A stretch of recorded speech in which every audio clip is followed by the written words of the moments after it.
de ce mag info du yaourt.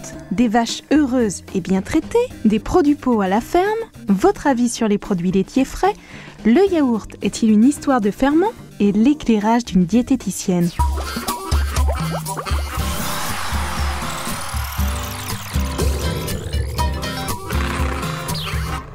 Pour faire du bon lait, une traite réussie, c'est essentiel. Mais comment ça se passe concrètement?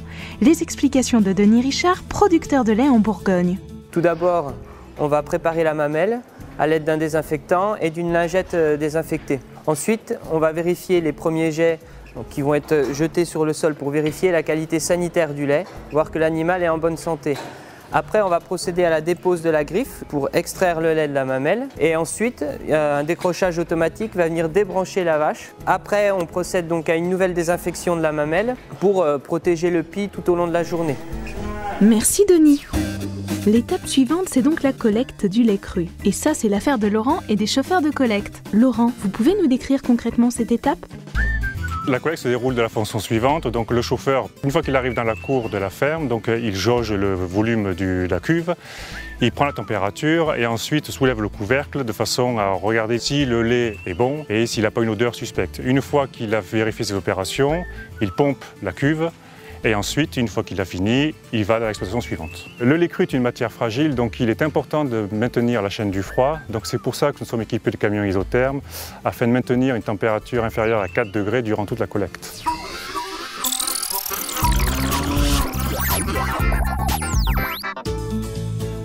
Certaines bactéries nous veulent du bien, on les appelle les probiotiques. Philippe Marteau est professeur en pathologie digestive. Il nous explique ce qu'est un probiotique. Un probiotique, c'est un micro-organisme, une bactérie en général, parfois une levure, qu'on ingère vivant et qui, par définition, a prouvé une efficacité pour celui qui l'avale. Donc un effet bénéfique pour l'homme, puisqu'on parle de l'homme. On peut utiliser les propriétés de microbes ingérés dans tout un tas d'axes. Aide à la digestion, au confort intestinal, là c'est le gastro-entérologue qui vous parle, mais aussi ces microbes sont perçus par le système immunitaire qui peut s'adapter un petit peu et il y a des recherches très intéressantes dans le domaine de la protection contre des infections par exemple. Un yaourt contient des bactéries vivantes et il a été prouvé dans des études cliniques que ces bactéries vivantes aidaient à la digestion du sucre du yaourt qui est le lactose, du sucre du lait. Donc oui, cela répond à la définition d'un probiotique. Le yaourt fait-il grossir? Le yaourt c'est un aliment, donc il faut toujours faire attention à ce qu'on mange en quantité, mais les probiotiques contenus dedans, non. Savez-vous que les principaux probiotiques sont les ferments contenus dans le yaourt? Alors, qu'est-ce qu'un ferment concrètement? Alors, les qualités nutritionnelles, gustatives et de santé du yaourt sont étroitement liées à ces ferments, c'est-à-dire des éléments spécifiques et essentiels. Ce sont deux micro-organismes, et seulement deux, Streptococcus thermophilus et Lactobacillus bulgaricus.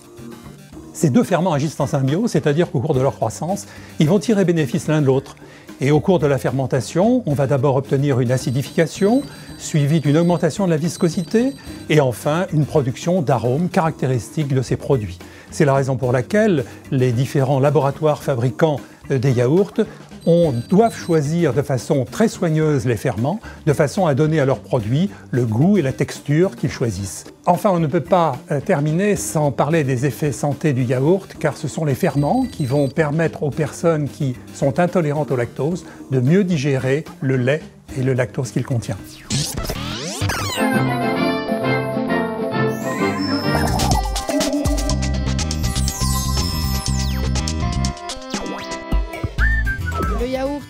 J'aime bien brasser. Et les yaourts à boire. Ce que je préfère, ce sont les yaourts nature brassés. Ah non, je mange plutôt du ferme ou brassé. Je préfère le brassé. Je préfère les yaourts ferme. Le yaourt, j'aime bien verser dans un verre, oui. Le yaourt à boire. C'est clair, à chacun son yaourt. Alors en quoi cette variété contribue-t-elle à une bonne alimentation ? Pour le savoir, direction le cabinet d'une diététicienne nutritionniste, Sophie Thierry. On ne le dira jamais assez. Manger varié et se faire plaisir est une des clés de l'équilibre alimentaire. Et en cela, le yaourt, ou plutôt les yaourts, sont d'excellents candidats. Le yaourt peut être ferme, brassé, liquide, nature ou sucré.